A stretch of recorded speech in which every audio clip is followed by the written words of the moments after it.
जीवन में हम हमेशा किसी न किसी को खोजते रहते हैं। जब हम बीमार होते हैं तो एक अच्छे डॉक्टर की तलाश करते हैं। जब हम कोई व्यवसाय शुरू करते हैं तो एक भरोसेमंद साझेदार खोजते हैं। जब हम अच्छी तरह से पढ़ाई करना चाहते हैं तो एक उत्कृष्ट शिक्षक ढूंढते हैं। हम सभी अपनी आवश्यकताओं को पूरा करने वाले लोगों की तलाश करते हैं, लेकिन सही व्यक्ति जिसकी हमें वास्तव में जरूरत है उसे खोजना हमेशा आसान नहीं होता। फिर भी असाधारण लोग स्वाभाविक रूप से अपने आसपास के लोगों की बातों से पहचाने जाते हैं। एक शमूएल 16 में राजा शाऊल ने अपने सेवकों को आदेश दिया कि वे उसके लिए वीणा बजाने वाला कोई व्यक्ति खोजें।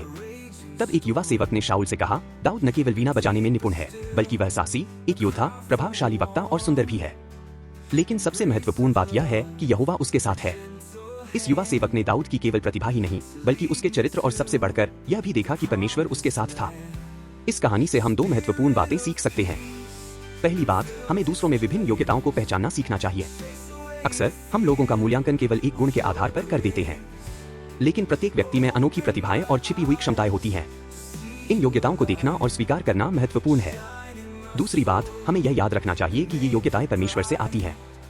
दाऊद की क्षमताएं केवल उसके अपने प्रयासों का परिणाम नहीं थी। परमेश्वर ने उसे ये उपहार दिए, उसके साथ चला और उन्हें विकसित करने में उसकी सहायता की। यीशु मसीह, जो परमेश्वर के पुत्र हैं, अनगिनत गुणों से भरे थे। वे प्रेम और करुणा से पूर्ण थे, बुद्धिमान और शक्तिशाली थे।